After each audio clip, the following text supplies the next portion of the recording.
American സംഘം ഇന്ന് ഉച്ചയ്ക്ക് ശേഷം അഹമ്മദാബാദിൽ എത്തിച്ചേരുമെന്നാണ് ലഭിക്കുന്ന വിവരം. അഹമ്മദാബാദ് വിമാനത്താവളത്തിൻ്റെ നടപടികളെല്ലാം തന്നെ ഇന്ന് രാവിലെ മുതൽ സാധാരണ നിലയിൽ എത്തിയിട്ടുണ്ട്. അവിടെ വിമാനങ്ങൾ ടേക്ക് ഓഫ് ചെയ്യുകയും അതുപോലെ തന്നെ ലാൻഡ് ചെയ്യുകയും ഒക്കെ ചെയ്യുന്നുണ്ട്. പ്രധാനമന്ത്രിയുടെ വിമാനം ഏതാണ്ട് 9 മണിയോടുകൂടി അഹമ്മദാബാദ് വിമാനത്താവളത്തിൽ എത്തുന്നതായിരിക്കും. അദ്ദേഹത്തെ പ്രധാനമന്ത്രിയെ സ്വീകരിക്കുന്നതിനായി കേന്ദ്ര സിവിൽ വ്യോമയാന മന്ത്രി അതുപോലെ തന്നെ ഗുജറാത്ത് മുഖ്യമന്ത്രി ഭൂപേന്ദ്ര പട്ടേൽ എന്നിവർ ഇതിനോടകം തന്നെ വിമാനത്താവളത്തിൽ എത്തിയിട്ടുണ്ട്. ആഭ്യന്തരമന്ത്രി അമിത്ഷായും അല്പസമയത്തിനുള്ളിൽ വിമാനത്താവളത്തിൽ എത്തുമെന്നാണ് മനസ്സിലാക്കാൻ വേണ്ടി സാധിക്കുന്നത്. തുടർന്ന് വിമാനത്താവളത്തിൽ നിന്ന് പ്രധാനമന്ത്രി ഈ അപകടം നടന്ന സ്ഥലത്തേക്ക്, അതായത് BG മെഡിക്കൽ കോളേജിലെ മെഡിക്കൽ മെസ്സ് ഉണ്ടായിരുന്ന സ്ഥലത്തേക്ക് പോകുന്നതായിരിക്കും. പ്രധാനമന്ത്രി ആ സ്ഥലം സന്ദർശിക്കുന്ന സമയത്ത് DGCAയിലെയും അതുപോലെ തന്നെ സിവിൽ വ്യോമയാന മന്ത്രാലയത്തിലെയും ഉന്നത ഉദ്യോഗസ്ഥർ അവിടെ ഉണ്ടായിരിക്കുന്നതായിരിക്കും. അവർ പ്രധാനമന്ത്രിയോട് ഈ അപകടത്തെ സംബന്ധിച്ചുള്ള കാര്യങ്ങൾ വിശദീകരിക്കുമെന്നാണ് വ്യക്തമാക്കിയിട്ടുള്ളത്. അവിടെ നിന്ന് പ്രധാനമന്ത്രി നേരെ പോകുന്നത്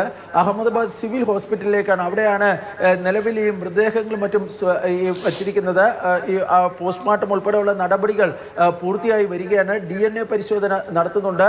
പ്രധാനമന്ത്രിയുടെ സന്ദർശനത്തിന് ശേഷം മൃതദേഹങ്ങൾ ഈ ബന്ധുക്കൾക്ക് വിട്ടു നൽകുന്ന നടപടികളിലേക്ക് കടക്കുന്നതായിരിക്കും. കാരണം ഇന്ന് രാവിലെ മുംബൈയിൽ നിന്നും ഡൽഹിയിൽ നിന്നും ഈ പ്രത്യേക വിമാനങ്ങൾ ഈ എയർ ഇന്ത്യ സർവീസ് നടത്തിയിരുന്നു. അതായത് ഈ അപകടത്തിൽപ്പെട്ടവരുടെ കുടുംബാംഗങ്ങൾക്കും മറ്റും അവിടെ എത്തുന്നതിനുള്ള സർവീസായിരുന്നു നടത്തിയിരുന്നത്. തുടർന്ന് ഈ ബന്ധുക്കളൊക്കെ എത്തിയതിനു ശേഷം അവർക്ക് വേണ്ട പരിശോധനകൾക്കൊക്കെ കഴിഞ്ഞ് ഈ മൃതദേഹങ്ങൾ വിട്ടു നൽകുന്ന നടപടികളിലേക്ക് കടക്കുമെന്നാണ് അറിയിച്ചിട്ടുള്ളത്. പ്രധാനമന്ത്രി അവിടെ നിന്ന് നേരെ പോകുന്നത് ഈ ഗുജറാത്ത് മുൻ മുഖ്യമന്ത്രി വിജയ് രൂപാണിയുടെ വീട്ടിലേക്കാണ്. വിജയ് രൂപാണിയുടെ ഭാര്യ രാവിലെ എത്തിയിട്ടുണ്ട്, ലണ്ടനിൽ നിന്ന് എത്തിയിട്ടുണ്ട്. അദ്ദേഹത്തിൻ്റെ മറ്റു കുടുംബാംഗങ്ങളും അല്പസമയത്തിനുള്ളിൽ തന്നെ അവിടെ എത്തുന്നതായിരിക്കും. അവരുമായും പ്രധാനമന്ത്രി കൂടിക്കാഴ്ച നടത്തുമെന്നാണ് അറിയിച്ചിട്ടുള്ളത്.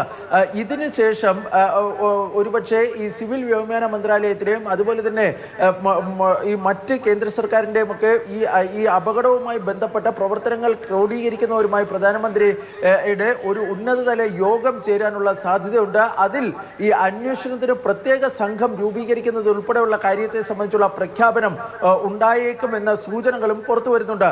ഏതായാലും ഈ അപകടം സംബന്ധിച്ചുള്ള ഈ അവ്യക്തതകൾ തുടരുകയാണ്. ഈ അന്വേഷണത്തിനായി ഇന്ത്യൻ ഏജൻസികളെ സഹായിക്കുന്നതിനായി ഇന്ത്യൻ അന്വേഷണ ഏജൻസികൾക്ക് പുറമെ അമേരിക്കൻ അന്വേഷണ ഏജൻസികളും ഇതിന്റെ ഭാഗമാകും. വിദഗ്ധമായ പരിശോധനകൾ ഉണ്ടാകും. സാങ്കേതിക തകരാറാണോ എന്ന് കണ്ടെത്തേണ്ടതുണ്ട്.